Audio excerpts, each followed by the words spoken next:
Assalamualaikum warahmatullahi wabarakatuh. Salam sejahtera. Selamat datang ke podcast Jalan Terus dengan tagline kita Jalan Terus Sampai Jumpa Jalan, episod 05 bersama saya Peko Dan saya Wong Kukui. yang akan menemani anda dari awal episod sehingga ke habis episod. Jadi sebelum tu jangan lupa untuk tekan button subscribe, jangan lupa turn on lonceng, like, comment and share. Sebarkan kepada kawan-kawan anda. Podcast Jalan Terus ada di YouTube, ada di Instagram, ada di Twitter ataupun X, ada di Threads, ada di Facebook, ada di TikTok dan ada di mana-mana platform media sosial.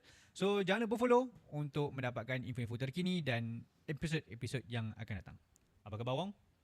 Sihat? Alhamdulillah. Baru sembuh daripada demam. Demam? Serius? Tapi bukan demam penyakit, Okey. tapi demam pilihan raya. Pilihan raya. Pilihan raya Johor sebelum ni lah. Ya, betul. Tapi sebelum tu Peko, Ya.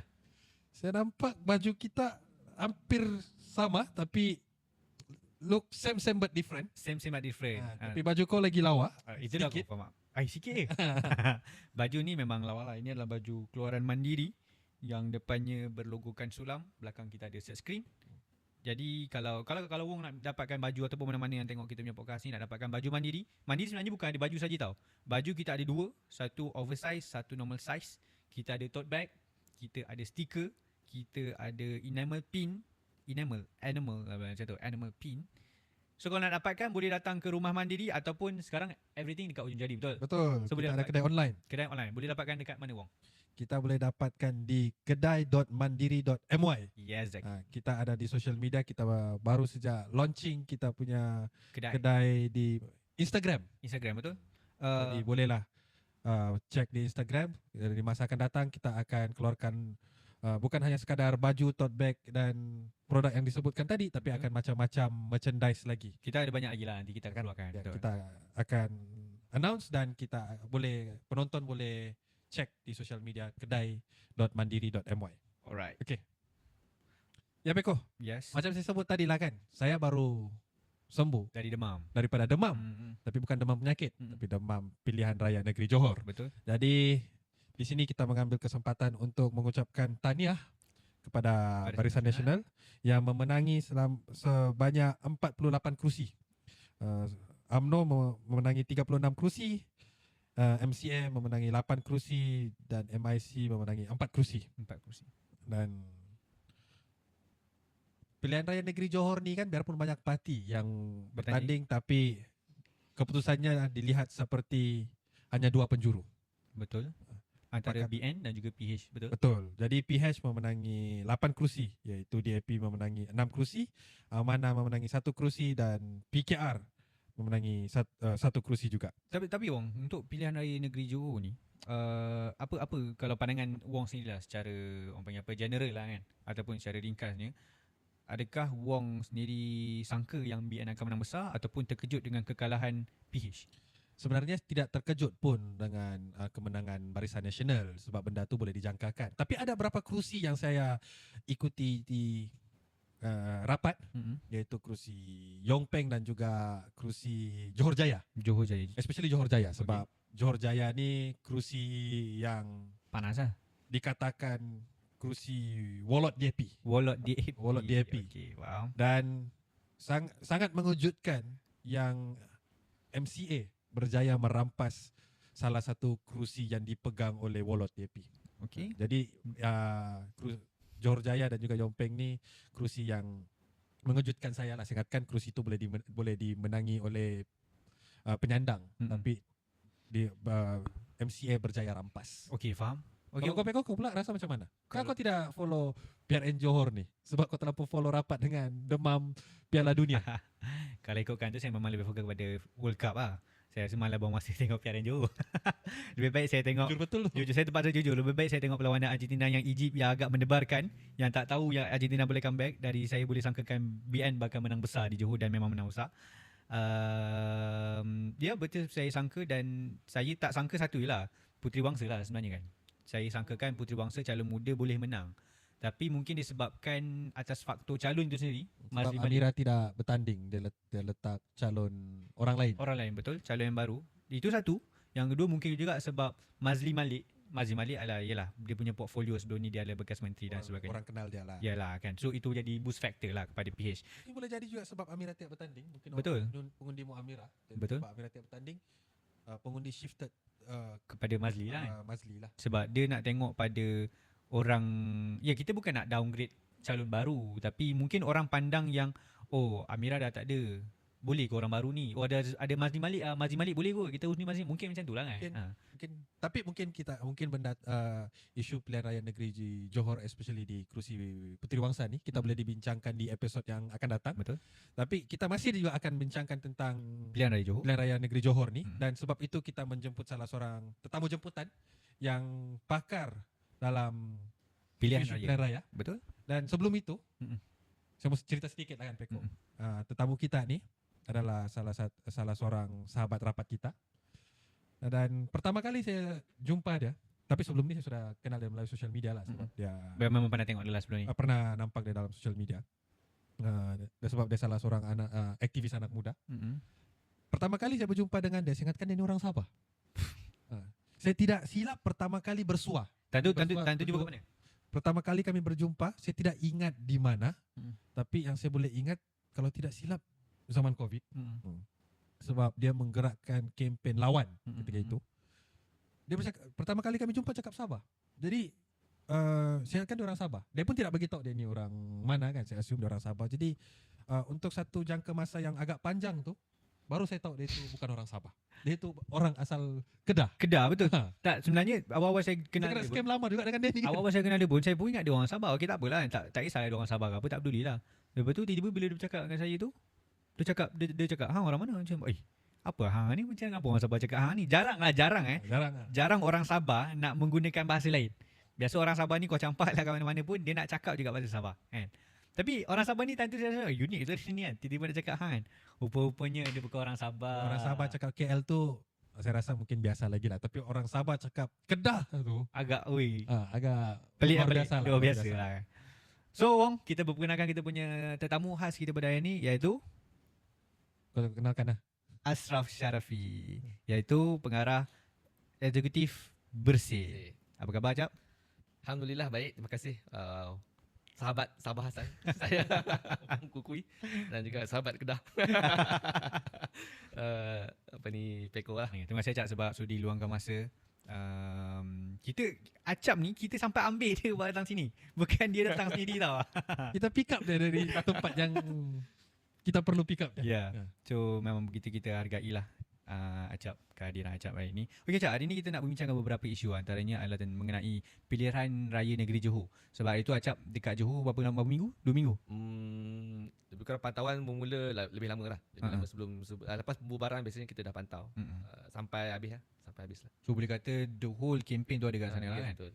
Okey. Tapi macam sebelum kita masuk pilihan raya negeri Johor kan,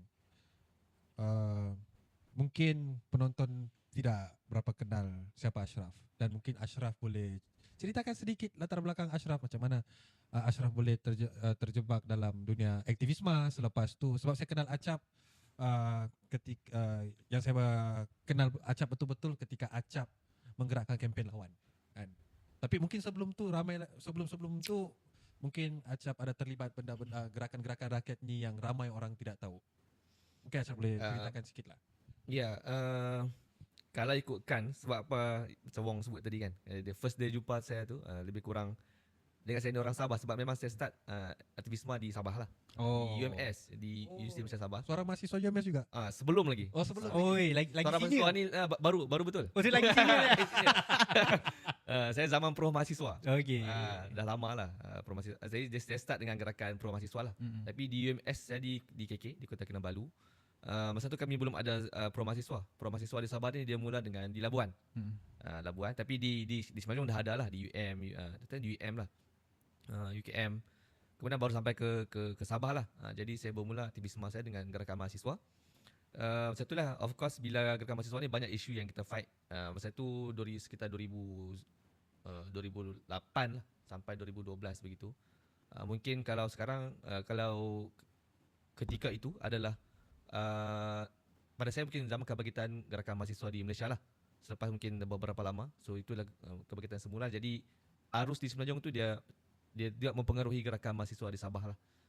Jadi saya start begitulah dengan gerakan mahasiswa. Kemudian of course lah kita bila gerakan mahasiswa ni kita expose kan dengan kawan-kawan NGO di Sabah macam PAKOS.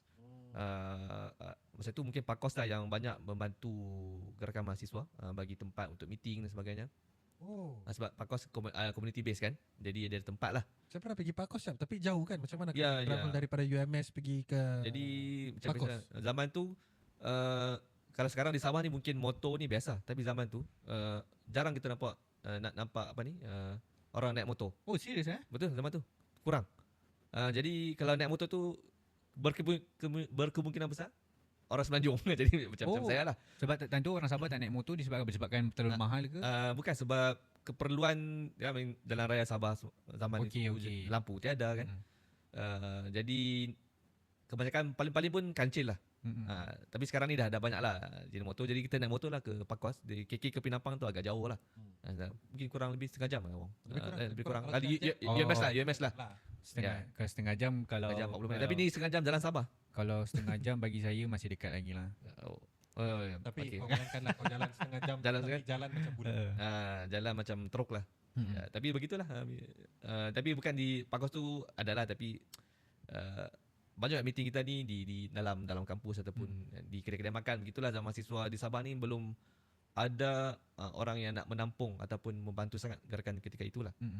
So everything is memang duit sendiri lah. Masa tu duit sendiri lah. Demi perjuangan mahasiswa lah untuk beraktivisme. Betul. Sampai bahkan kami pernah kerja untuk membuat demonstrasi. Oh, serius Kita pasang kemah. Kita pasang kemah kena-kena kahwin ni. Kita pasang kemah, dapat upah untuk menggerakkan demonstrasi. Sampai tahap tu lah. Gila lah. Itu menarik lah, zaman-zaman seronok lah. So dulu time macam belajar ada pernah kena tak AUKU ke apa ke? Saya pernah kena AUKU lah. Pernah kena juga. Sebab masa tu ada Perhimpunan Agung UMNO, wanita UMNO. Masa tu Adun Karabunai adalah ketua wanita UMNO Sabah ataupun ketua wanita UMNO Sepanggar, saya tak ingat. Kemudian dibuat dalam kampus lah. Masa tu kan dah lah yang parti politik kan selalu kata ataupun kerajaan selalu cakap kan. Dalam kampus ni tak boleh berpolitik, kan. Dia akan tuduh gerakan mahasiswa macam pro mahasiswa ni pro pembangkang. Jadi tiba-tiba dia buat jadi kita tak setuju lah. Jadi saya dengan 5 orang kawan, kami tak buat apa pun. Kita just buka banner, kata parti politik dilarang masuk, macam itulah. Macam angkat plakat macam Hamdi dengan Hasan itu. Tapi kita angkat banner. Dengan kau sekali lah. Kau sekali lah. Saya tangkap plakat. Ya betul lah. Saya tangkap plakat. Lepas tu saya dekat saya ke? Tapi bukan di dalam, kita tak kacau dalam dewan lah masa tu. Sebab dalam zaman tu mungkin. Jadi kita di luar dewan, sebelum diorang masuk kita angkat. Kemudian dikeroyok lah oleh beberapa orang UMNO, termasuk Adun tu sendiri. Mungkin dia dah lupa. Nah itu pengalaman lah. Disebabkan itulah. Maksudnya bukan keroyok pukul lah, tapi dicuba diserang. Tapi bagus masa tu rela kepung kami mahasiswa 5 orang. Cool lah. Cool juga rela tu. Saya pun terkejut juga. Dia bawa kami keluar daripada dewan kuliah yang digunakan ketika itulah. Sepatutnya dewan kuliah tu sepatutnya jadi ruang selamat kepada mahasiswa, tapi jadi ruang hampir kami, dikeroyok. saya ditarik rambut. Oi, serius ah? Ditarik rambut. Ada kawan kena cucuk mata. Cucuk mata pakai? Ni lah. Tangan lah. Begitu. Lepas tu ada yang ditumbuk tapi tak kuat lah. Macam dia sebab ramai kan orang macam ambil peluang je kan. Macam itulah. Tapi kita pun tak bari buat polis apa Ini lah. macam kena keroyok betul ni. Kena keroyok betul, tapi sebab ada kawan apa ni, pakcik-pakcik rela yang besar juga badan dia orang. Jadi taklah kami kena betul-betul. Tapi ya terasa juga lah. Tapi kena lah. Dia pengalaman yang seram lah kalau dah dihimpun, kalau sudah dikepung dengan puluh-puluh orang. Seram juga. Ramai. Jadi dari situ Cap, daripada gerakan mahasiswa, macam mana kau boleh berminat terhadap reformasi pilihan raya dan juga boleh terlibat dalam gerakan bersih? Betul, sebab sedikit sebab sebelum ni difahamkan Acap pernah masuk dalam parti politik. Dah Acap keluar, betul? Dan sekarang Acap bergerak dalam ni kan. So macam mana dari parti tu turning point nak keluar terus? Kalau betul-betul dengan parti ni mungkin lepas saya habis kampus lah, habis study. Tapi yang turning point saya berminat dengan isu pilihan raya sebab Bersih 2.0. Sebenarnya kebetulan hari tadi sebelum kita mula podcast ni, orang tanya 13 Julai ni apa yang signifikan kan kalau boleh disebut-sebut. Tapi sebenarnya kalau Bersih ni sebenarnya tahun ini adalah tahun ke-15. Anniversary Bersih 2.0. Bersih 2.0 9 Julai 2011. 19 Julai. 9 9 Julai. lepas lah, maksudnya Lepas. anniversary ke-15 tu.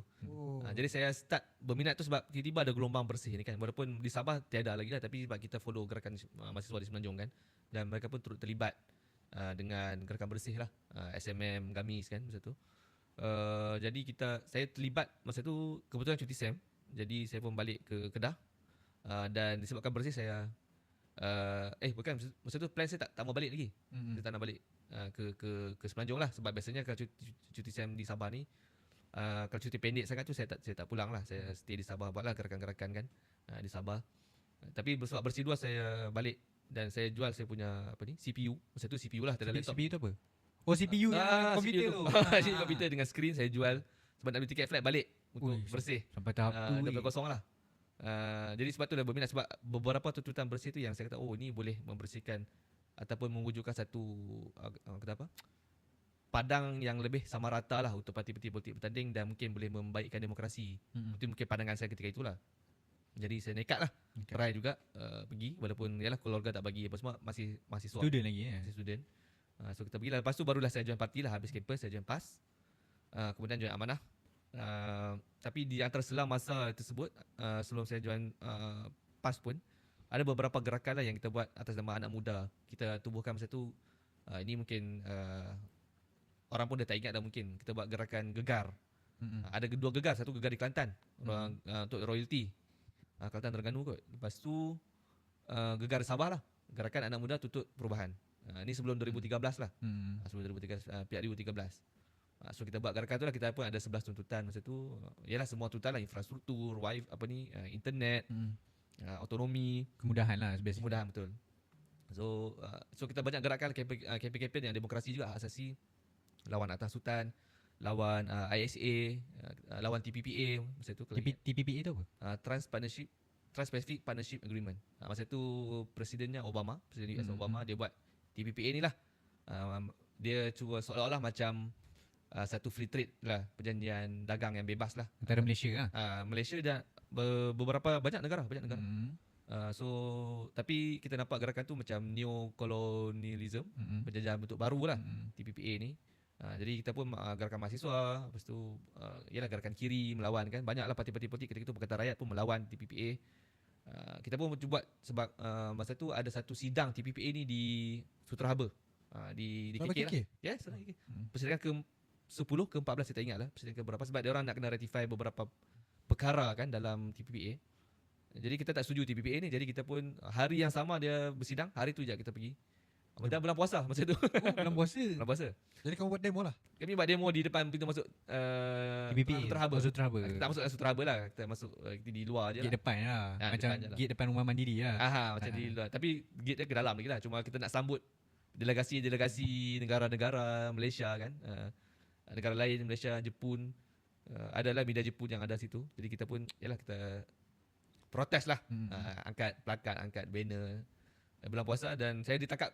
Itu mungkin yang kalau ditangkap polis mungkin itu yang first lah. Ditahan Baru polis. saya mau tanya, ditangkap kah? Kena tangkap. Belum sempat saya tanya sudah dengan kita. Sudah ditangkap. Kena tangkap. Masih tangkap. Kena tangkap, kena urine test. Sebab kami ditangkap masa itu di bawah atas radar berbahaya. Pula? Apa kena guna? Sebab mungkin dia nak angkut je semua kan. Jadi kami kena DDA lah. Tapi tentu memang selamat lah urine test Selamat. Sebab puasa. Kalau tak puasa tak selamat lah. Selamat juga. Kalau saya selamat. So macam itulah sejarahnya lah. Kalau Menarik. Jabatan Aktivisme. Menarik Acap ni dari jual CPU, komputer, kerana berminat dengan bersih, sekarang jadi executive director bersih dah. Gempak tu. Start. Jadi Cap, macam bersih ni dikenali selain daripada demonstrasi beribu-ribu orang pakai baju kuning di jalan raya, tapi bersih juga dikenali dalam gerak kerja berkenaan dengan isu kesalahan-kesalahan pilihan raya. Jadi di Johor ni kan, baru-baru pilihan raya negeri Johor ni ada kesalahan pilihan raya yang viral lah yang saya baca, iaitu ada seorang pengundi mau masuk mengundi tapi dihalang oleh Pak Gad. Pak Gad bukannya dihalang oleh pegawai SPR kah ataupun anggota SPR kah, tapi Pak Gad menghalang masuk. Diberitahu yang tidak boleh pakai seluar pendek untuk pergi mengundi. Tapi yang ironi dia, setiap kali pilihan raya, saya akan tengok news yang akan ada orang berpakai pakaian pelik-pelik masuk mengundi. Ada yang pakai baju Ultraman, ada yang pakai baju Power Rangers, ada pakai kostum macam-macam lah untuk pergi mengundi. Tapi tiba-tiba pakai seluar pendek saja tidak boleh. Kan? Jadi mungkin Ashraf boleh sharekan sedikit, bukan hanya sekadar itu, tapi mungkin Ashraf boleh share juga apa kesalahan-kesalahan pilihan raya yang sering terjadi semasa berkempen dan semasa hari mengundi. Okey, kalau isu pemakaian ke dalam pusat pengundian ni dah banyak kali lah, maksudnya selalu diingatkan lah, dibangkitkan, yang walaupun kadang bukan isu tapi selalu dibangkitkan berkali-kali. Saya rasa SPR pun dah banyak jelaskan sebenarnya kan, dan memang ada garis panduan pun yang digariskan ataupun dimaklumkanlah kepada semua, bahawa sebenarnya tiada orang yang berhak untuk menghalang seseorang pengundi yang sah untuk masuk ke dalam pusat-pusat pengundian. Sebab ni adalah peraturan pilihan raya lah, peraturan pilihan raya, perjalanan pilihan raya. Jadi dia bukan isu, selalu orang kaitkan isu ni jelah sekolah kan. Sekolah ada etika berpakaian lah kalau waktu biasa kan. Ialah kena pakai mungkin skirt panjang, seluar panjang, mungkin kena pakai kasut yang bertutup contohnya, ataupun biasanya kasut bertutup lah kalau ada urusan-urusan di sekolah kan, terutama kalau budak sekolah. Tapi kalau waktu pilihan raya, yang berkuasa sebenarnya adalah SPR kan. Yang maksudnya menguruskan seluruh perjalanan pilihan raya adalah SPR. Peraturan-peraturan untuk pilihan raya semasa pilihan raya adalah daripada SPR. Jadi peraturan pilihan raya jelas sebutkan tidak ada orang berhak dihalang oleh mana-mana pihak. Termasuklah yang biasanya yang jadi ini bukanlah pegawai SPR ataupun petugas SPR, sebab kebanyakan dah sedia maklum, dulu dah pernah jadi lama 2013, PRU 13, 2014 banyak isu ni, tapi dia tiba-tiba jadi belit di Johor lah, sebab PRN Johor 2022 tak ada isu ni. PRU 14 tak ada isu ni, PRU 15 pun tak ada isu ni. Tiba-tiba jadi isu balik. Saya pun tak pasti kenapa. Tapi sepatutnya tak terjadilah. Dan mungkin case minor lah. Betul lah kata Wong kan, kalau pakai baju Ultraman kan, kalau di Sabah pakai baju kadazan ke, baju adat lah, baju adat kan. budaya. Tapi di sini mungkin kalau kau Melayu okeylah, kau boleh kena kahwin ada. Ada yang baru selesai majlis kahwin terus pergi mengundi pun ada. Okeylah, itu tak ada masalah. Tapi kalau pakai baju Ultraman tu bukan adat kita. Itu satu. Lepas tu kalau pakai baju Ultraman ni, kita perlu sahkan identiti pengundi. Kan kalau dia pakai topeng, siapa orang kenal kan. Jadi sepatutnya boleh, bukan boleh dihalang lah, tapi kena disemak lah. Orang ni betul ke orang kan, ataupun pengundi ni bukan pengundi lain datang untuk menyamar sebagai pengundi, boleh jadi kan.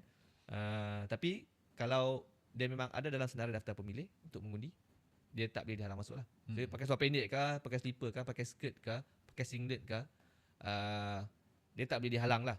Dia tak boleh dihalang. Tapi kalau teruk sangat mungkin lah, contoh tak pakai apa contohnya, boleh lah.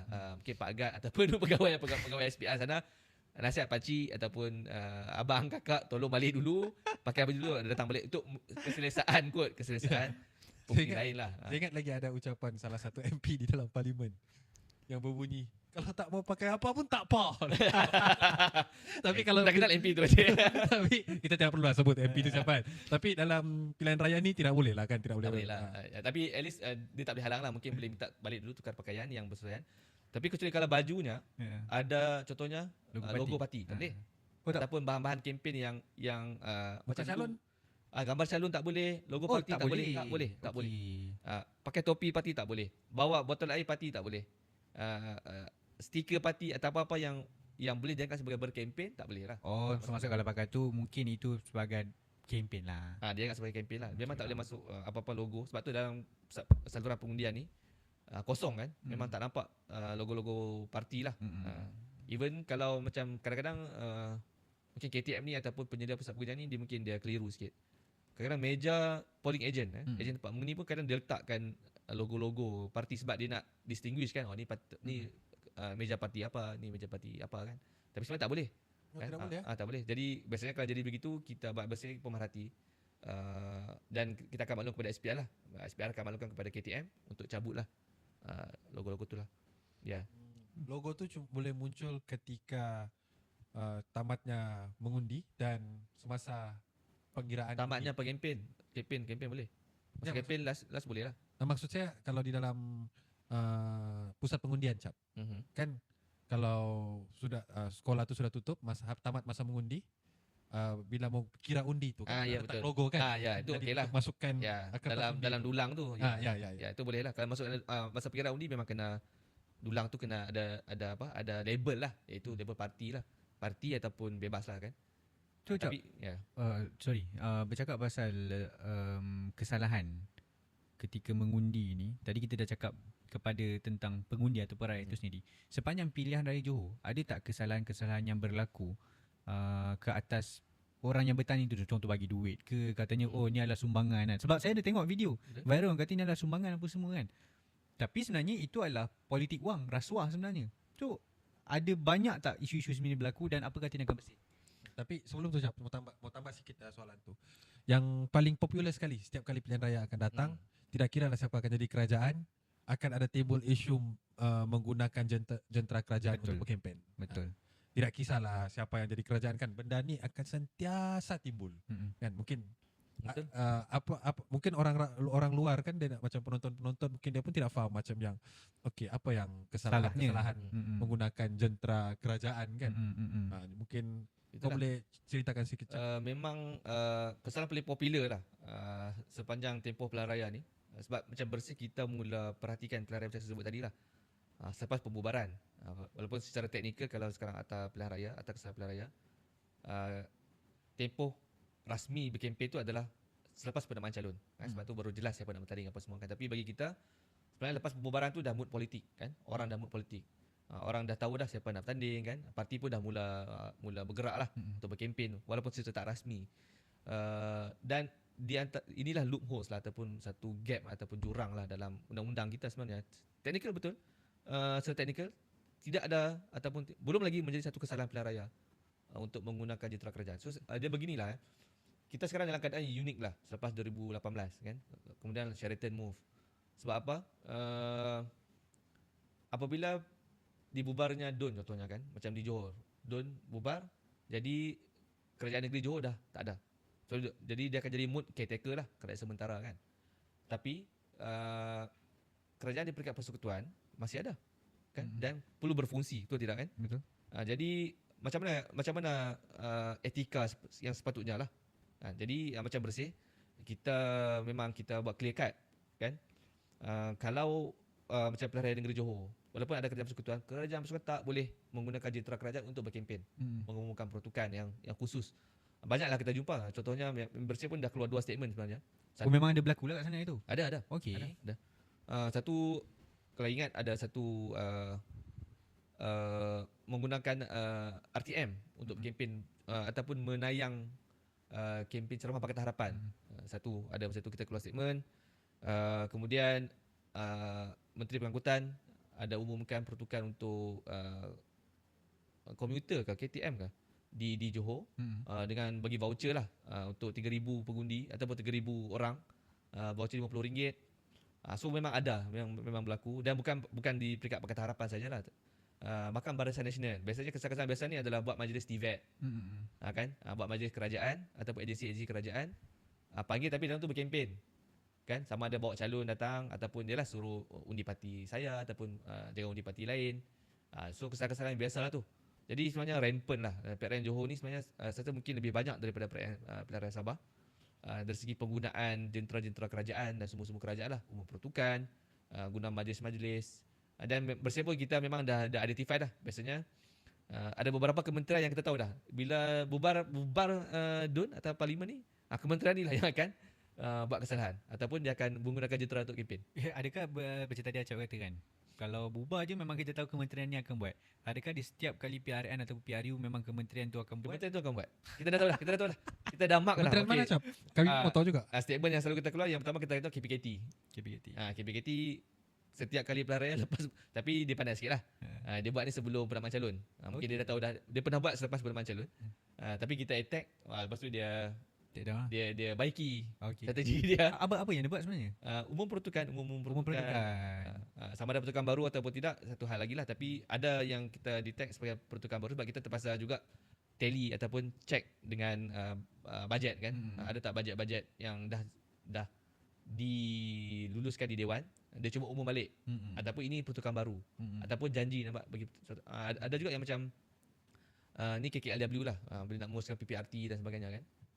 Contohnya dia akan guna ayat, kalau undi parti saya ataupun parti saya menang, nanti kita akan baiki cat baru, baiki flat, baiki rumah PPR, macam itulah.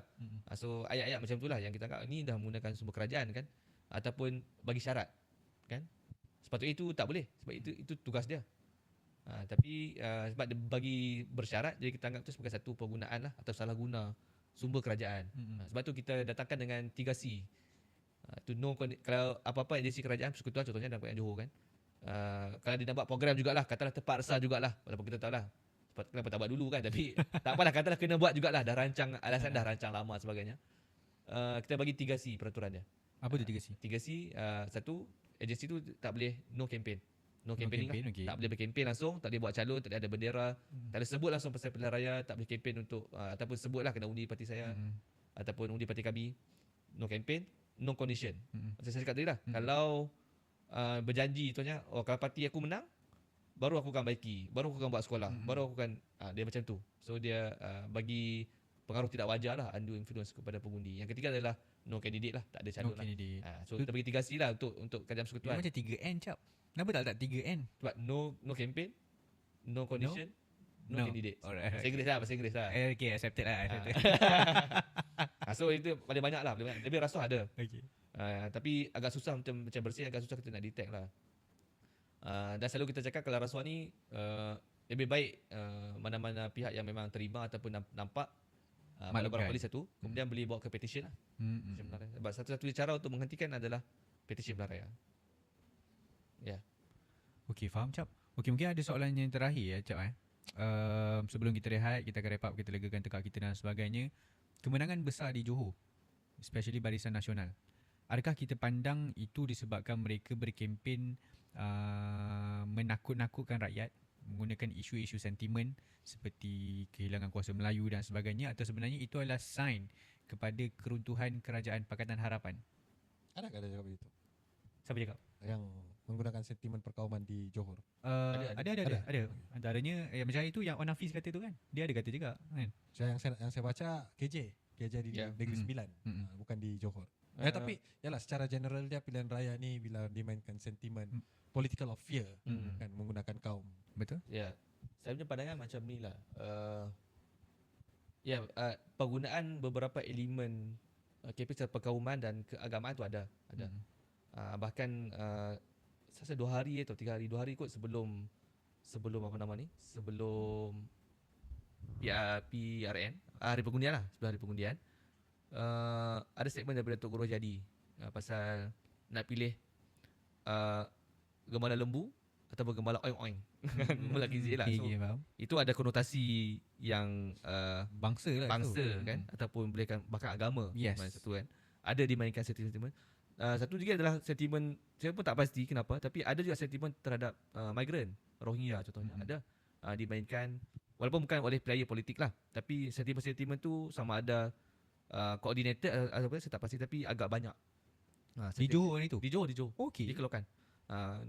Sentimennya kalau kerajaan mana parti nak menang, kena buat macam janjilah untuk hapuskan Rohingya ataupun halau Rohingya. Dia sentimen tu ada. Isu Melayu, of course ada lah, kan, kehilangan kuasa Melayu dan sebagainya ada dimainkan juga oleh pemimpin politik. Tapi kalau nak dikatakan BN menang disebabkan itu saja, saya rasa tak juga. Sebenarnya banyak faktor. Antaranya mungkin saya rasa BN paling stabil lah ketika ini, walaupun mungkin lepas tu Puan Zakachi keluar UMNO, mungkin ada sedikit bergolak lah, UMNO nampak macam tiba-tiba tak stabil kan. Tapi secara umumnya Barisan Nasional faktor incumbent sebagai kerajaan, dan tidak ada masalah besar sangat di Johor, ataupun mungkin isu-isu ni tak dibangkitkan oleh kerajaan ataupun pembangkang lah. Di Johor dia orang tak pergi pembangkang, pergi pengimbang. Ya, mungkin tak banyak dibangkitkan oleh Pakatan Harapan. Pakatan Harapan sendiri saya rasa mudah dah bangkitkan, tapi mungkin Pakatan Harapan tak banyak menyerang BN sangat, sebab dia sama nak jaga persekutuan kan. Jaga koalisi lah. Jaga koalisi, tak banyak menyerang sangat. Tapi walaupun lepas tu musim pilihan raya tu bantai lah. Tapi banyak isu nasional saya nampak lah. BN dia wawarkan kejayaan BN lah, ataupun apa sumbangan-sumbangan Barisan Nasional on Hafiz, terutama macam Khalifah faktor yang popular. Dia menang Macak sebelum ni dia menang 4,000 lebih kata silap. Lepas kali ni dia menang 15,000. 15,000. Dekat 15,000 majoriti. Jadi sekali 3 kali ganda kan. Ataupun hampir 4 kali ganda. So macam itu populariti on Hafiz lah. Dia visible. Dan juga mungkin ada faktor-faktor lain yang susah kita nak sebut kat sini. Tapi Cap, saya mau tanya pendapat Acap lah berkenaan dengan on Hafiz tu sendiri. Adakah kau melihat yang dia kemenangan besar dia di Johor ni, Pilihan Johor, dan dia menjawat jawatan Ketua Menteri Johor ke penggal keberapa? Menteri besar. Menteri Besar Johor ke penggal keberapa? Kedua. Kedua ini adalah batu loncatan dia di masa hadapan untuk menjadi seorang Perdana Menteri, ataupun dia is a credit point untuk on Hafiz untuk dia climb the ladder untuk menjadi calon Perdana Menteri yang akan diketengahkan oleh UMNO di masa akan datang. Ya, saya rasa menarik sebab mungkin ini cara UMNO untuk membina pelapis lah kepimpinan kan. On Hafiz pun 40-an kan. Muda lah, muda ya.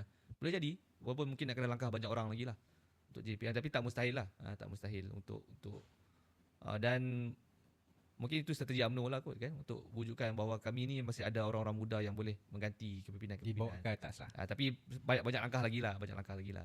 Dan saya rasa teorinya kenapa Pakatan Harapan ni saya lah sebab Pakatan Harapan kalau kita ikut baca Ilham Center kan, dia perlukan 65% pengundi Chinese lah untuk keluar mengundi sekurang-kurangnya untuk retain kursi-kursi yang ada sebelum ni lah. Sebelum ni ada 15 kursi kan, ataupun 15 kursi. Teorinya sebab undi Chinese kepada PH ni dah peak kan. Kalau benda dah peak, dah ke puncak ni, apa yang berlaku adalah dia takkan boleh pergi dah kan. Dia akan jadi sama ada dia boleh kekalkan momentum tersebut ataupun dia akan jatuh lah. Saya rasa ini dah berlaku kepada PH lah. Dia dah peak sokongan. So sekarang ni mungkin pengundi-pengundi yang menjadi teras kepada kemenangan Pakatan Harapan sebelum ni dah mula turun kan.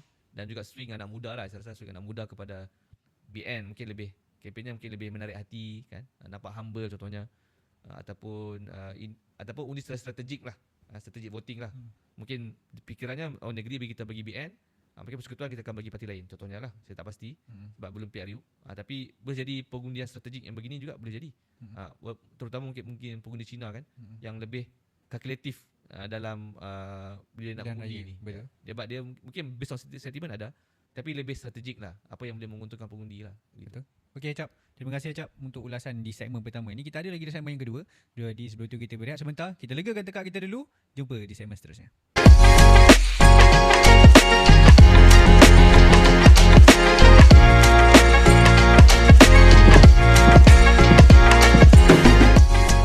Kembali kita ke segmen yang kedua. Selepas kita telah melegakan tekak kita, Acap pun dah minum air tadi, lega sikit Acap Okey dah. Cakap panjang tadi, tapi tadi tengok Acap macam aduh bila nak habis ni. Okey, di segmen yang kedua ni kita akan membincangkan tentang pemisahan AG. Ataupun AG ni adalah short form kepada Attorney General ataupun Peguam Negara. Tentang pemisahan AG ni, sewaktu Kerajaan Pakatan Harapan berkempen pada tahun 2022, betul bang? Ya. Again, Satu agenda reformasi dibawa lah. Betul. Antara benda yang dibawa adalah pemisahan Peguam Negara. Kenapa nak pisahkan Peguam Negara? Sebab Peguam Negara ni terletak di bawah Pejabat Perdana Menteri. So ada conflict of interest dekat situ. That's why bilanya CSO NGO melihat agenda ataupun manifesto yang dibuat oleh Kerajaan Pakatan Harapan pada waktu itu, mereka memberikan sokongan penuh. Sebab itu adalah benda yang bagus sebenarnya kan. Betul. Dan memang sangat bagus lah. Tapi hari ini kita lihat tiada lagi. Ada dibincangkan mengenai pemisahan ni, tapi tiada lagi apa-apa tindakan. Sebenarnya tiada apa-apa tindakan tu kurang tepat lah Peko. Kurang tepat, okey. Dan kenapa saya katakan kurang tepat? Sebab saya sendiri pernah dengan Acap pernah terlibat dalam sesi libat urus bersama dengan YB Azalina, bersama juga dengan Chin Huat di Putrajaya kan Cap? Di Putrajaya betul. Berapa bulan lepas. Dan Awal tahun tu. Apa? Awal tahun tu. Awal tahun ke? Oh ya, lama. kurang awal tahun. Dan yang pengetahuan saya, yang bacaan pertama rang undang-undang pemisahan AG ni sudah dibaca di Parlimen. Dan pada hari ini 13 Julai sepatutnya buat bacaan Kedua. kali kedua. Tapi ditangguhkan. Mungkin nanti Ashraf boleh ceritalah kenapa ditangguhkan. Tapi sebelum ceritakan kenapa ditangguhkan tu, mungkin Ashraf boleh ceritakan kepada penonton kenapa pentingnya perlu kita pemisahan AG ni. Sebab ada orang yang ada masyarakat di luar sana mungkin kurang faham, dan mungkin ada yang mengatakan kenapa perlu mau pisahkan lagi kan? Sebab kalau pisahkan dua institusi ni, dia akan belanja lebih banyak lagi wang rakyat dan sebagainya. Okey, ya, pemisahan AG maksudnya pemisahan program negara dan pendakwa raya lah. Jadi betul lah apa yang Peko sebut tadi lah. Memang sekarang ni kuasa program negara ni luas kan, luas. Dia juga ada kuasa pendakwaan. Kalau secara teknikal lah, kalau mungkin penonton nak tahu di luar, lantikan program negara ni dia di bawah perkara 145 Perlembagaan Persekutuan. Maksudnya jawatan program negara ni adalah jawatan perlembagaan lah, dilantik melalui proses perlembagaan, perkara 145, dan dia ada kuasa juga pendakwa raya, kuasa mendakwa lah. Jadi kuasa sangat besar kan. Dan persoalan yang paling besar yang Peko rightly sebut tadi adalah conflict of interest. Sebab apa? Sebab ada conflict of interest sebab peguam negara ini dilantik oleh Yang di-Pertuan Agong atas nasihat Perdana Menteri. Jadi dalam sistem Westminster kan, betul lah, nasihat Perdana Menteri ini adalah sangat mengikat Yang di-Pertuan Agong lah. Pada Pertuan Agong dia ada beberapa lah yang kuasa budi bicaranya, beberapa parlimen, nanti Perdana Menteri, dan juga mempengerusikan mesyuarat Majlis Raja-Raja lah. Tapi benda-benda lain semua adalah atas nasihat PM kan. Sebab tu jadi kuasa sebenarnya adalah kepada Perdana Menteri kan. Jadi beliau ada wujud konflik of interest. Sebab apa? Ada konflik kepentingan ni wujud sebab sejarah ataupun banyak peristiwa yang berlaku sebelum ini kan.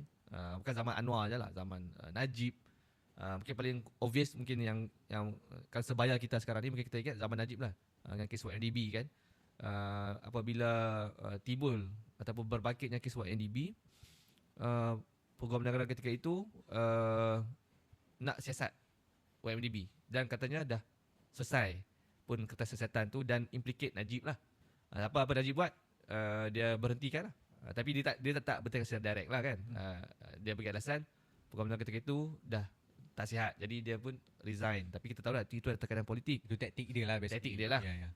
Dan lantik program negara yang baru. Dan kes tu habis lah. Sebab itulah sebab apabila kuasa melantik peguam negara ini berada di tangan Perdana Menteri, dan apabila peguam negara juga ada kuasa menasihati kerajaan dan juga mendakwa, rakyat ataupun terutamanya orang-orang politik pembangkang, dia akan cenderung melihat bahawa apa-apa pendakwaan terhadap pembangkang contohnya kan, ataupun apa-apa mana-mana pihak yang kita setujukan Perdana Menteri kemudian tiba-tiba disiasat kan, dimulakan pendakwaan. Semua pendakwaan ini dilihat sebagai satu pendakwaan terpilih. Serangan politik lah. Pendakwaan politik, pendakwaan terpilih, dan melihat bahawa institusi pendakwaan itu adalah sebagai satu senjata politik kepada Perdana Menteri. Dan ini maksudnya power lah. Perdana Menteri ni kan kuasa sangat luas lah. Sebab itulah yang kita desak, dan betul lah Pakatan Harapan bagus lah. Manifesto mungkin bukan sahaja PRU 2022, 2018 walaupun dah ada manifesto untuk pemisahan program negara dan juga pendakwa raya, kemudian 2022, dan bukan sahaja PH ataupun Pakatan Harapan yang menjanjikan manifesto ni, BN juga menjanjikan dalam manifesto 2022, Barisan Nasional. Barisan Nasional. Okey. Perikatan tidak. Selepas tumbangnya 2018, diorang Ya, masukkan dalam manifesto. sebab BN merasakan mereka pula yang dizalimi. Lepas itu dia Diorang salah orang tak apa. Dia menzalimi kita dulu boleh. Zaman diorang. kan, zaman kita kena Diorang teruk. dizalimi. Jadi mungkin baru tersedar lah. Baguslah, tak apalah. Maksudnya bila ada kematangan politik macam itu, jadi dua parti besar kan, ataupun dua gabungan besar dah bersetuju, bersepakat, walaupun mungkin secara tak langsung lah ketika itu, untuk memisahkan peranan ni, mengasingkan peranan peguam negara dan juga pendakwa raya. Jadi baguslah, dan dibawakan sampai sekarang lah, dan saya rasa dan kredit perlu diberikanlah kepada kerajaan persekutuan atau kerajaan Madani bawah pimpinan Anwar dan juga bawah pimpinan Datuk Azalina sebagai menteri di Jabatan Perdana Menteri. Proses kali ini untuk melibatkan semaksimum mungkin peranan CSO contohnya, sangat bagus. Dia melibatkan betul lah, dia ambil betul kita punya pandangan-pandangan, beberapa pandangan. Walaupun pada rang undang-undang yang awalnya masih ada kelompokan-kelompokan yang besar kan. Untuk ada wording-wording yang ada wording-wording perlu yang diperbaiki. yang perlu banyak diperbaiki. Bahkan mungkin kalau wording tu diteruskan sampai sekarang, ia akan pemisahan pegawai negara dan pendakwa itu tak bermakna. Sebab masih lagi ada satu pihak saja yang boleh melantik pendakwa raya lah. Tapi kita berjaya lah, desakan melalui CSO, Kejahatan Media, dan juga ahli-ahli parlimen, sebab ahli parlimen yang akan Menentukan. ahli parlimen orang politik lah. So mereka lah yang bertanggungjawab untuk membuat sembang imbang kepada isu-isu pendakwaan. Ada juga input-input daripada mereka, menyebabkan bil sekarang ni yang latest saya dapat agak baik lah, agak boleh diterima lah. Boleh diterima lah. Cukup kalau kita pisahkan AGC dari PMO, Pejabat Perdana Menteri itu sendiri, so kita nak biarkan dia bergerak bebas. Ya, betul. Gerak bebas, dan siapa yang akan melantik Ketua Hakim Negara selepas itu? So yang RUU sebelum ni, dia ada 3 masalah besar lah. Satu adalah dari segi kuasa untuk melantik pendakwa raya ini adalah terletak di budi bicara yang di-Pertuan Agong. Kan, yang itu yang pertama. Yang kedua adalah tak ada mekanisme yang berlapis untuk melantik pendakwa raya. Yang ketiga adalah tak ada satu akta pemberi kuasa lah. Ini teknikal sikit lah.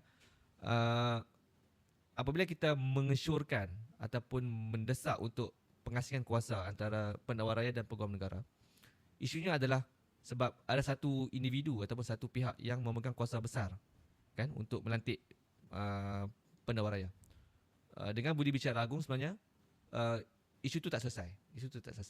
Masih lagi bukan kita nak menolak peranan Yang Pertuan Agong, bukan, ataupun kita nak mengurangkan kuasa Yang Pertuan Agong, tidak. Tapi kita nak ada satu mekanisme yang berlapis tadi lah. Sebab kita sebelum-sebelum ini isunya begitu kan. Isunya ada satu individu yang powerful, boleh Kuasa tidak boleh terlalu berpusat kepada satu sosok ataupun satu institusi. Jadi dia perlu multiple, perlu institusi yang pelbagai yang boleh semak imbang antara satu sama lain. Disebabkan itulah kita cadangkan untuk kita rakyat, avenue paling bagus adalah parlimen lah. Kan? Jadi perlu melibatkan parlimen dalam proses pelantikan. Bukan parlimen untuk melantik, tetapi parlimen jadi platform untuk vet, untuk menapis. Kan? Mungkin ada satu suruhanjaya lain lah yang boleh ditubuhkan, ataupun dah suruhanjaya yang sedia ada. Contohnya Suruhanjaya Perkhidmatan Perundangan dan Kehakiman, SPKP, ya boleh mengemukakan calon-calon pendakwa raya yang mungkin bagus, hantar kepada parlimen tapis, semak tengok, background mungkin boleh panggil untuk interview dan sebagainya. Kemudian parlimen boleh memilih satu nama mungkin, hantar kepada Suruhanjaya, kemudian Suruhanjaya hantar kepada Yang Pertuan Agong untuk dilantik. Jadi di situ ada proses berlapis kan. Parlimen bukan pilih, tapi parlimen hanya menapis. Sesuai tak sesuai dengan dasar kerajaan ataupun perlembagaan ataupun undang-undang yang sedia ada untuk melantik pendakwa raya lah. Adakah pendakwa raya ini berkredibiliti kan? Apa kelayakan contohnya kan? Jadi macam kalau kita rakyat ni pun, kalau ada macam nama-nama yang kita rasa kurang bersetuju, dan kita boleh juga pergi ke parlimen ataupun jumpa wakil-wakil rakyat yang sudah kita undi untuk menyampaikan cadangan-cadangan yang daripada rakyat tu sendiri lah kan. Kalau parlimen menjadi salah satu platform yang tapis macam yang Acik sebut tadi. Jadi parlimen ni bukan parlimen yang plenary besar tu lah, bukanlah. Maksudnya parlimen boleh menubuhkan satu jawatan di Dewan Rakyat untuk jawatan pilihan khas lah, ataupun mungkin juga boleh jadi standing committee lah, jawatan tetap untuk menguruskan dan juga ataupun mengawal selia lah proses pelantikan tersebut kan. Jadi macam mana jawatan ini berfungsi? Jawatan ini sebenarnya dia perlu ada pelbagai parti politik kan. Memang komposisi dia tu perlu mencerminkan komposisi dewan lah yang lebih besar kan. Jadi sebab tu dia akan ada multi-parti punya pandangan kan. Dia bukan satu parti saja yang boleh bagi pandangan. Pembangkang boleh bagi pandangan, kerajaan boleh bagi pandangan, bebas boleh bagi pandangan, supaya proses tu lebih inklusif, lebih melibatkan ramai pihak. Jadi nama-nama yang dicadangkan tu akan nama-nama yang boleh diterima oleh semua orang, termasuk pembangkang. Sebab biasanya pembangkang akan buat isu kan. Jadi lebih baiklah pembakar juga boleh ada say dalam menapis ataupun melihat siapa yang berkelayakan. Kemudian hantar kepada Suruhanjaya lah untuk dilantik oleh yang di-Pertuan Agong kan. DPA. Boleh lah, rakyat boleh lah kalau terlampau teruk contoh calon tu kan, yang dikemukakan oleh Suruhanjaya Perkhidmatan SPKP tadi. Bolehlah rakyat bersuara kan. Jadi Parlimen pun made aware lah tentang kelayakan seseorang yang nak dilantik sebagai penawar raya tersebut lah. Tapi jap, berbalik kepada conflict of interest tadi tu.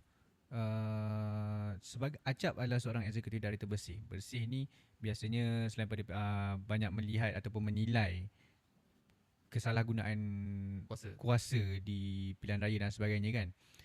Ada tak kes-kes yang memang betul penyalahgunaan AG ni?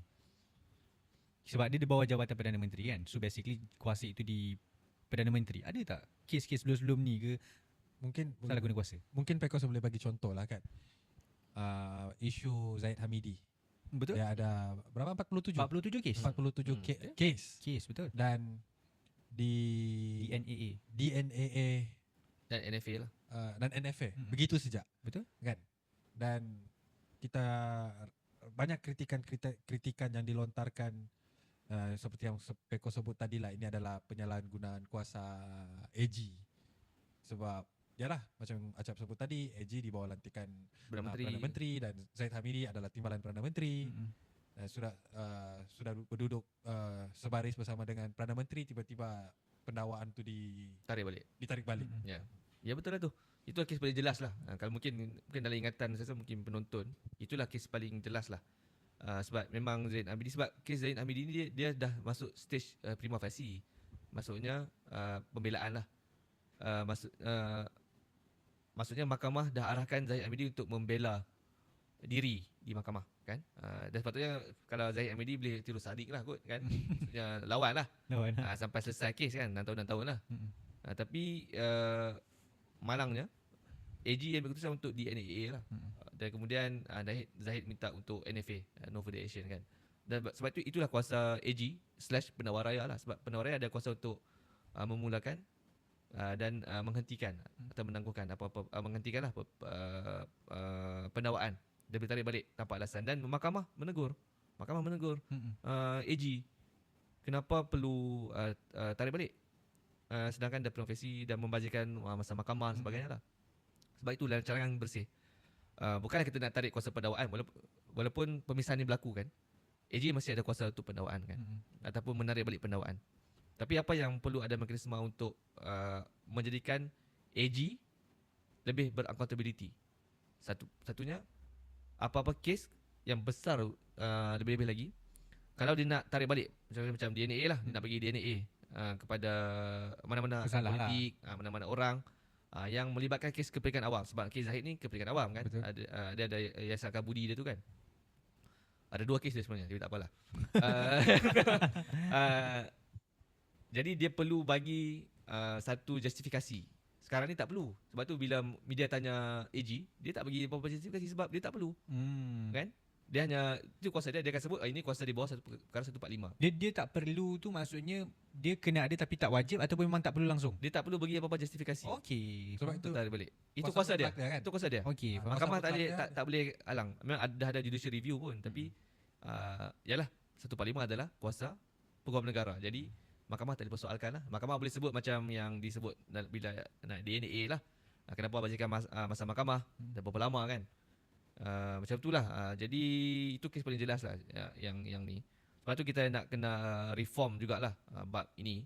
Walaupun selepas pembebasan ataupun selepas pengasingan kuasa antara AG dan penawar raya PP ni, Public Prosecutor, masih perlu ada yang saya sebut yang awal tadi, iaitu akta pemberi kuasa untuk menggariskan apa kod etika kepada penawar raya. Sebab sekarang tak ada kod etika untuk ataupun kod etika yang kita boleh baca lah. Mungkin ada internal code of conduct dan sebagainya, tapi yang publicly available kita tak ada.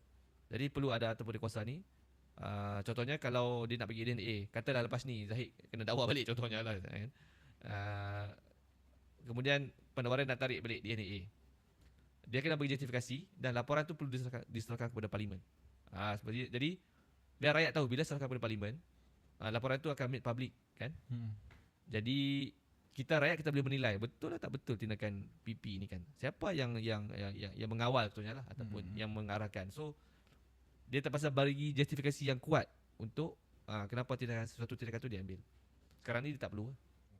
Dan macam yang saya sebut tadi awal kan, bacaan pertama rang undang-undang pemisahan AG ni sudah dibaca dan sepatutnya hari ini 13 Julai adalah bacaan kedua.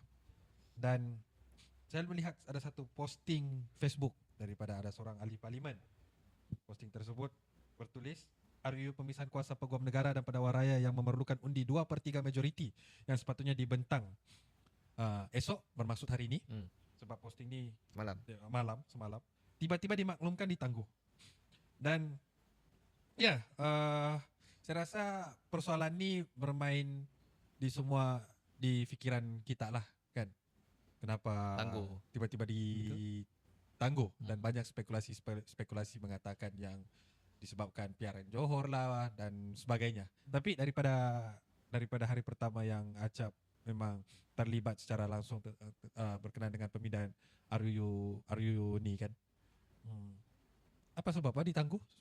Sepatutnya semuanya MP boleh masuk ke Dewan Rakyat untuk berbincang bahaslah bacaan kedua. Dan kenapa dia tiba-tiba ditangguh? Sebab musabab yang sebetul-betulnya hanya Allah dan Rasul dan Azalina lah, kerajaan je lah yang tahu. Tapi dia prosesnya macam ni lah. Yang bacaan pertama yang first reading, kerajaan dia bentuk satu jawatankuasa untuk meneliti semula undang-undang, which is a good thing lah, bagus lah. Dia sama macam buat anti-hopping law dulu kan. Jadi dalam jawatankuasa tersebut ada beberapa syur dah yang bagus oleh jawatankuasa, cuma tak translate kepada bil undang-undang yang dah dicadangkan oleh jawatankuasa. Lepas tu macam peringkat kita kan, civil society, bersih idea, sesa mandiri pun ada cross segment kan, bersih ideas, Rasa Busters, projek sama, kita memang push banyak benda lah dalam ni untuk pemisahan, memasukkan beberapa cadangan yang memang dalam syur pun cuma tak diangkat dalam rang undang-undang. Undang-undang tu dah berubah banyak, bagus. Contohnya dah tak ada kuasa budi bicara agung untuk melantik secara bersendiri, perlu melalui beberapa mekanisme parlimen dan sebagainya. Dan rang undang laporan jawatankuasa tu pun dah lay on the table lah, dibentangkan di atas meja ahli-ahli Dewan Rakyat. So patutnya hari ni katanya nak ni lah sepatutnya dibentangkan semula lah. Dia kena bentang dua lah. Satu laporan jawatankuasa, sekali lagi bahaskan, kemudian rang undang-undang tersebut. Tapi sebenarnya ada, ini mungkin internal lah, banyak yang kita push lah kepada YB Azalina sebenarnya untuk memasukkan cadangan-cadangan kita, terutamanya memastikan peranan parlimen yang lebih bermakna, yang lebih berfungsi dalam proses pelantikan penawar tersebut lah. Dan saya rasa mungkin itu sebabnya lah, mungkin Datuk Seri Azalina masih lagi berunding dengan kerajaan, dengan kabinet contohnya, atau dengan AGC contohnya, untuk memastikan syur-syur daripada masyarakat sivil ni lah kan diangkat dengan betul lah. Dan juga Datuk Seri Azalina ataupun kerajaan kena ingat ini adalah pindaan pelbagai persekutuan. Jadi dia perlu mendapatkan 2/3 sokongan kan. Dan bil yang ada hari tu memang tak banyak pihak yang kata tak nak sokong lah. Contohnya macam Tim Haruk, tim Hero. Bukan Hero lah, maksudnya YB yalah, macam YB Wan Chen, dia ada sebut kan bil ni tak boleh disokong lah, bil sebelum ni. Hari ni posting dia dah nampak dah berubah. Sebab bil yang saya baca di Facebook Wan Chen tu dah masukkan elemen-elemen parlimen dengan lebih power lah untuk melantik. Jadi berdasarkan apa yang kau cakap ni, Cap,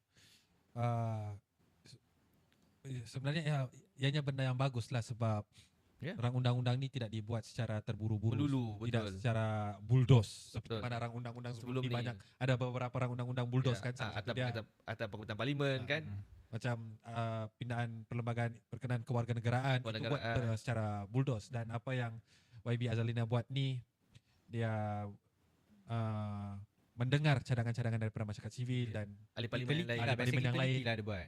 Kali ni sebab memang pada awalnya, pada first reading pun kita dah desak kan, kita desak untuk supaya rang undang-undang ni jangan dibuat dengan tergesa-gesa ataupun diluluskan dengan tergesa-gesa. Betul lah kita nak pemisahan ni, betul kan? Prinsipnya bagus.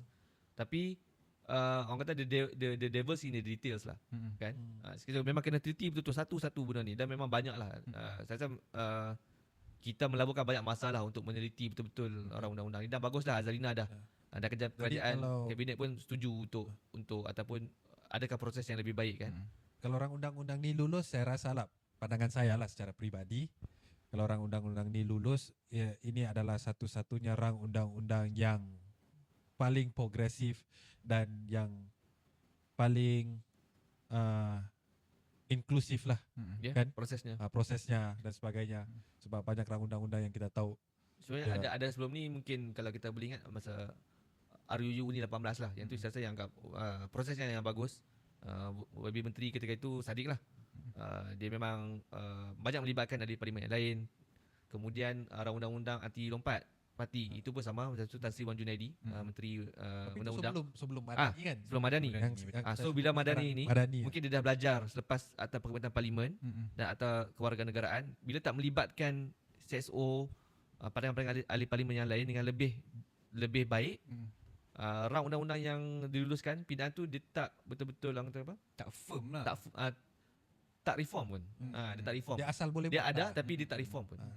Sebab saya rasa mungkin bukan diorang belajar lah, Cap. Saya rasa dia tengok siapa yang lead kementerian tu. Mungkin Azalina. Tapi semua ni bawah Azalina.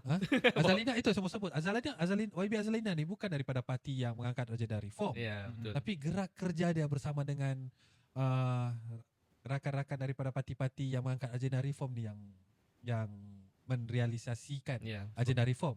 Tapi yang ironi dia macam YB Saifuddin Nasution daripada parti reform. Tapi reform yang dibuat tidak mencerminkan prinsip reform tu sendiri. Tak cukup lah. Tidak cukup lah kan. Tapi ya bukan itu yang kita mau bincangkan. Sebab kalau kita cerita tentang reform, ada dua lagi reform yang saya rasa yang kita boleh look into, iaitu Akta Hasutan dan juga Akta Perhimpunan Aman. Ini kita tengok adakah proses reform berkenaan dengan Akta Hasutan, pemansuhan Akta Hasutan dan juga Akta Perhimpunan Aman ni sama prosesnya seperti mana diorang buat proses pemisahan AG ni atau macam mana. Itu kita boleh kita akan tengok di masa akan datang lah. Kalau kerajaan Madani masih memerintah lah. Ya. Kita tengok apa pun kita tengok di PRU akan datang, mungkin PRU tahun depan kita tak pasti, kita tak tahu macam mana. Boleh jadi tahun ni? Kita tak tahu. Jadi kan. Itu bab kata Acap, itu adalah yang tahu cuma Allah dan Rasul. dan Perdana Menteri Dan Menteri. So kita diharapkan AG ni dapat direalisasikan selepas telah teliti dengan betul. Dan saat ini pindaan paling betul lah. This is a mother of reforms lah. Saya rasa dalam era Madani ni, bahkan mungkin era moden Malaysia ni, inilah pindaan paling besar. Sebab AGPP ni, satu dia pengkasihan kuasa dan memberikan kebebasan institusi kepada pendakwaan. Tapi dia juga akan mewujudkan satu duluan presiden kepada petikan-petikan agensi lain, contohnya SPRM. Betul kan? SPR. Betul. Semua ini masih dilantik oleh Perdana Menteri. Jadi model petikan pendakwa raya yang baru yang selepas diasingkan ini boleh dicontohi, boleh jadi presiden lah kepada SPR dan SPRM dan mungkin lain lah. PDRM. Betul. Sebab tu saya rasa banyak pushback juga. Kita tahulah daripada mana. Kita tak mahu sebut kat sini, tapi ada pushback yang kita tahulah. Sebab tu dah macam kita kan, saya rasa mungkin sebab kalau ikutkan Merdeka Center punya survey, 84% rakyat setuju pengasihan kuasa ni antara pegawai negara dan pendakwa raya. Saya rasa rakyat akan bersetuju untuk membebaskan institusi lain macam SPRM, SPR, supaya tak ada kuasa-kuasa yang memegang ataupun boleh melantik dan mengawal kedua-dua institusi yang sangat penting untuk demokrasi dan juga pelaksanaan keadilan lah dekat Malaysia kan. Dan mungkin kita di sini juga, kalau sempat podcast ni dikeluarkan sebelum undian RUU tu, mungkin kita boleh ambil kesempatan juga di sini untuk menyeru kepada semua ahli-ahli parlimen dan juga backbenchers untuk hadir dan undi rang undang-undang ni. Menyokong lah. Kalau dengan bil sekarang ni, saya rasa perlu ahli-ahli parlimen untuk menyokong lah, menyokong RUU ni sebab this is their obligations lah untuk sebab demokrasi dan negara.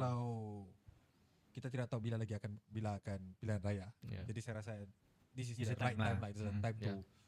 push sebaik Yeah. boleh. So macam tadi Wong kata diharapkan video ini, podcast ni keluar sebelum pengundian semula apa? Wah, untuk sebenarnya Bacaan kedua dan bacaan pengundian. Bacaan kedua undi. kan. Dan Kedua macam undi. ketiga lah. Undian. Oh, rasa bacaan ketiga tu undi sudah. rasa pressure kat sini bila Wong kata macam tu. banyak mengaudit kita.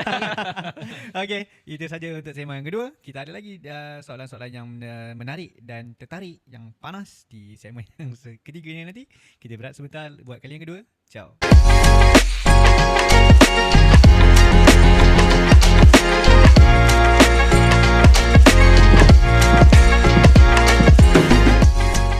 Alright, kembali kita di segmen yang ketiga. Di segmen yang terakhir ini bagi episod 05 pada kali ini. Wong Kukui. Ya. Untuk, saya rasa bukan untuk pengetahuan Wong lah. Saya rasa Wong memang tahu, dan mungkin kebanyakan rakyat Sabah mungkin tahu yang Ashraf sebelum ini disekat masuk ke Sabah. Cap nak bergelak Cap. Macam suka je. Okay, Acap sedih. Okay, sekarang Acap sedih. Acap disekat masuk Sabah. Dan memang kesian lah sebenarnya, sebab Acap pertama merupakan alumni UMS, Universiti Malaysia Sabah. Dalam masa yang sama, Ashraf juga ada anak dan isteri di Sabah. Itu yang paling saya rasa agak kesian lah kepada Acap kan. Betul tak Wong? Ya, sebab saya pun ada membuat tulisan solidariti kepada Ashraf, dan Mandiri pun ada keluarkan kenyataan untuk demand accountability daripada kerajaan Sabah tu sendiri. Sebab untuk konteks, sebab kami melihat yang memang betul kita tidak mempertikaikan hak autonomi MA63 kuasa immigration di Sabah. Tapi kalau kuasa tu terlalu besar dan tidak mempunyai sema dan imbang, ianya boleh disalahguna. Betul. Sebab seperti dalam kes Acap, ianya disekat tanpa ada alasan yang munasabah. Exactly. Betul Cap? Betul. Tiada alasan langsung lah. Saya pun tak tahu sebab apa, tapi tiada alasan yang diberikan. Kita boleh spekulat je lah. Sebab kalau dilihat daripada sejarah, semuanya kepimpinan-kepimpinan bersih yang pernah menjadi executive director, semuanya disekat.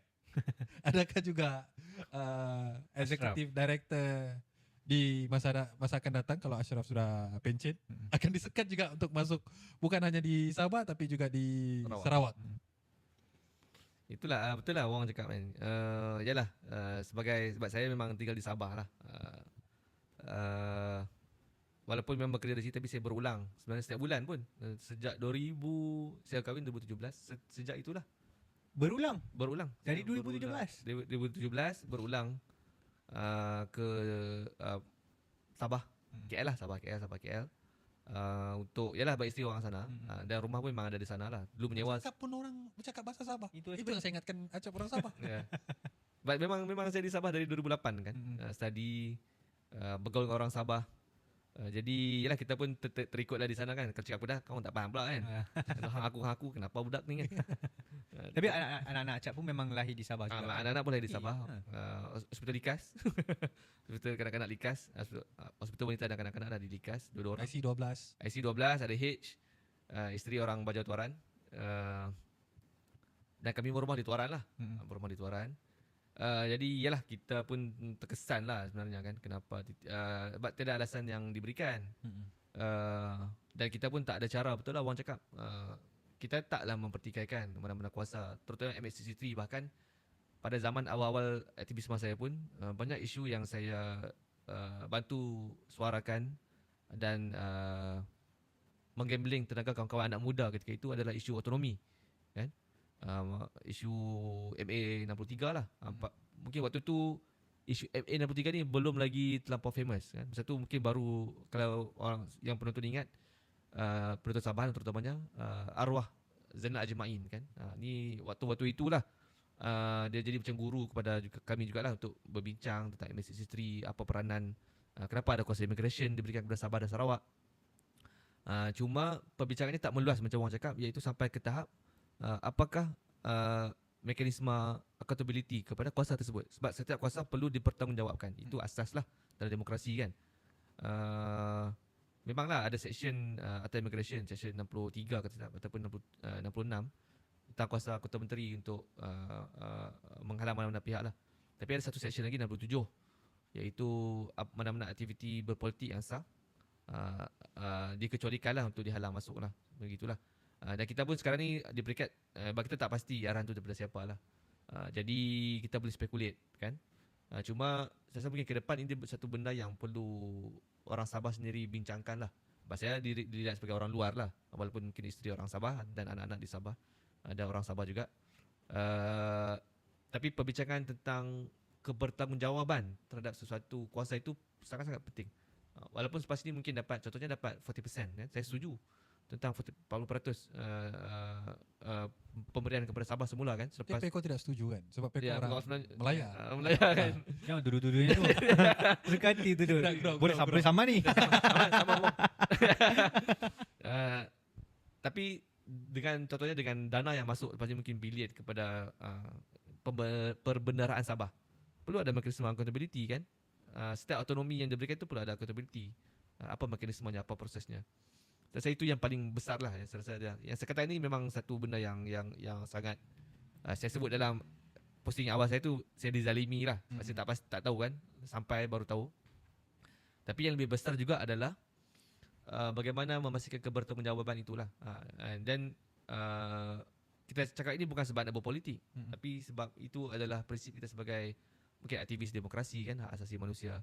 Saya rasa benda-benda ini pun banyak juga diperbincangkan dengan saya dan isteri, dan kita pun tahulah dalam line of work sebagai mungkin bersih, risiko-risiko ni akan ada. Dah buat evaluation ni lah. Kita dah selalu pun kita bincangkan macam mana. Tapi setakat ini saya yakin bahawa kepimpinan sepatutnya berfikiran yang lebih luas lah. Betul. Kan? Setuju. Dan lebih demokratik lah.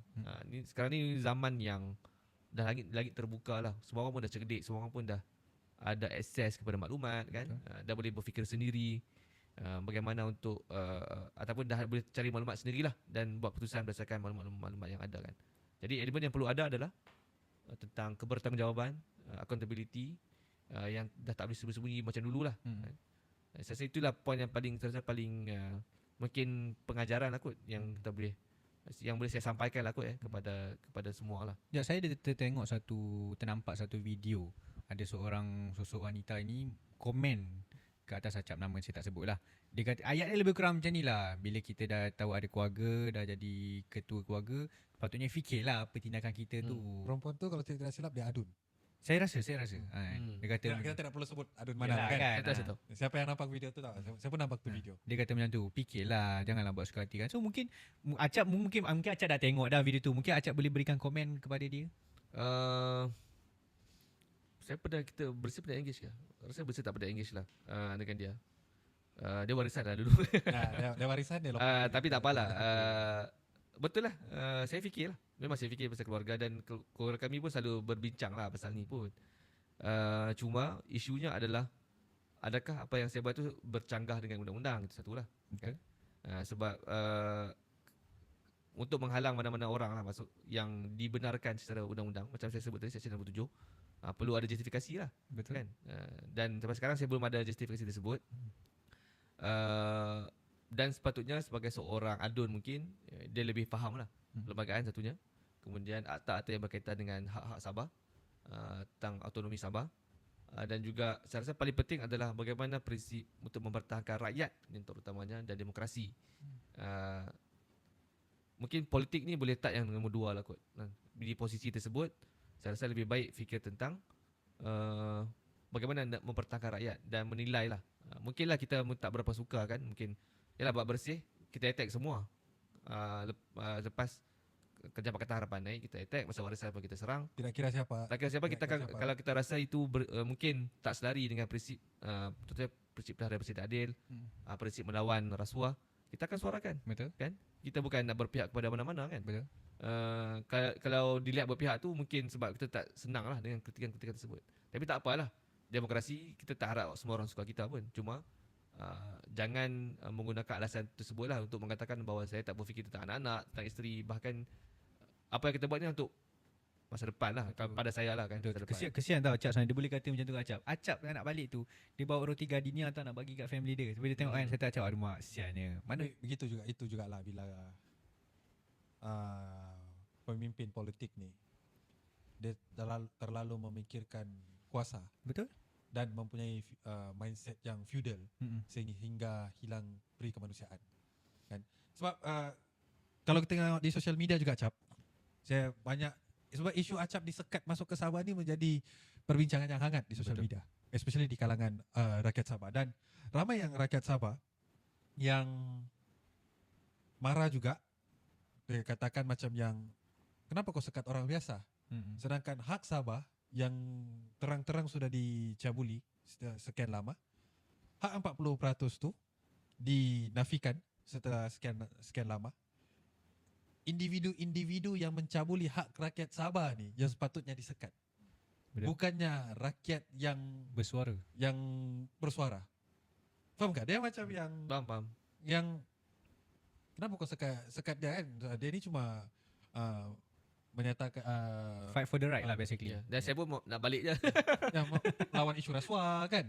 Sebab sebelum Acap balik tu kita sama-sama di depan parlimen menyuarakan tentang isu RCI dan sebagainya. Dan saya nampak terbaca beberapa komen banyak juga sebenarnya orang swift the narrative. Katanya Acap orang Semenanjung balik ke Sabah nak hadir ke gempur Rasa Sabah 3-0 pada waktu itu. Ada orang yang swift the narrative kan. So mungkin orang kata sebab tu lah kau kena halang. Jangan buat kecoh orang Semenanjung, jangan buat kecoh di Sabah kan. Ya, itulah. Saya nampak, saya baca lah semua komen. Tak apalah, saya okey je lah. Bagi saya, cuma saya balik tu memang sebab dah lama, sebulan lebih saya di Semenanjung kan. Jadi lah bagi kita balik tengok anak isteri lah. Biasanya saya 2 minggu begitu di KL ni kan. Cuma kali ni lama sikit sebab pengurusi bersih pergi haji. Jadi saya pun pasal stay di KL sebab tak ada orang di office kan. Kebiasaan akan bergilir lah saya dengan pengurusi. Jadi sebab itulah kita lama sikit. Tapi tak sangka lama ni, lama betul ni. Tapi itulah pendirian saya tidak kisahlah. Acap dia mau join demo Gempur Rasuah Sabah 3.0 kah, Acap dia mau join demonstrasi Bangkit Sabahan 2.0 kah, sebab itu memang sudah termaktub dalam perlembagaan. Betul. Jadi kalau hujahnya mengatakan bahawa kita harus menghormati keputusan sekatan tu kerana ianya termaktub dalam MN63, begitu juga lah diorang kena patuh dan hormat hak demokrasi kita untuk berhimpun secara aman yang termaktub di dalam perlembagaan. Betul, setuju. Jadi tak bolehlah pilih bulu kan. Oh, kau kena hormat undang-undang ni, tapi bila kita ada undang-undang lain, oh yang ni terkecuali sebab membuat huru-hara di Sabah, membuat kekecohan di Sabah. Dan kalau betul demonstrasi itu tidak memberi impak kepada kerajaan Sabah, kenapa dia takut betul sampai sehingga mau sekat Acap kan? Betul. Tapi saya rasa itu mungkin Acap tidak perlu jawab lah kot.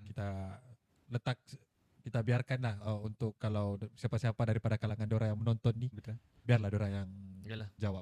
Okey jap, saya ada lagi satu soalan sebelum kita tutup. Roti itu dah habis ke? Roti itu ya. Saya bagi-bagi dengan staf bersih. Dah Staf bagi-bagi bersih Pak Gad di office. Sebenarnya tu hari saya ada terfikir, tapi sebab flight saya subuh, jadi saya terlupa. Saya mau kontak Acap, Cap kau mau kasih saya bawa tu roti, pas bagi roti tu lah. pas roti tu kan. Tapi memang banyak roti tu. Tapi sebab saya punya flight awal pagi jam 7 pagi kan. Saya sudah pergi airport jam 4 pagi. Jadi sampai di Sabah baru saya teringat kan. Bila dia orang tanya, bila cerita balik, "Oi, Acap kena sekat." Oh iya kan. Sepatutnya saya mau kontak dia, tapi ada banyak benda lah. Satu yang roti gardenia tu, satu lagi nak ada kawan kita. Oh iya. Yang bertarung dengan leukemia kan. Jadi kita nak pergi derma darah, lawat dia sama darah. Itu saya agak terkilan jugalah daripada keluarga dengan dia lah, kawan kan. Kawan. Mungkin di sini Cap kita boleh ambil kesempatan juga untuk maklumkan kepada penonton yang especially di Sabah. Jadi kalau ada kesempatan yang masih sihat walafiat, bolehlah pergi ke hospital berdekatan untuk derma darah. Bukan hanya untuk kawan kita, ramai lagi orang-orang yang memerlukan. Bukan hanya di Sabah, tapi semua pelusuk di Malaysia ni lah. Okey Acap, kita telah pun sampai di penghujung sesi episod kita pada kali ini. Terima kasih sebab sudi meluangkan last word Cap daripada perbincangan kita ni. Apa last word daripada Acap untuk penutupan? Saya rasa last word itu yang awal Peko sebut lah. Jalan terus sampai jumpa jalan. Itu tagline kita orang jap. Aku curi sikit. Okey, terima kasih Wan Acap. InsyaAllah kita akan jumpa di hari dan lain waktu. Lagi sekali, terima kasih sebab sudi luangkan masa. Assalamualaikum dan sampai jumpa.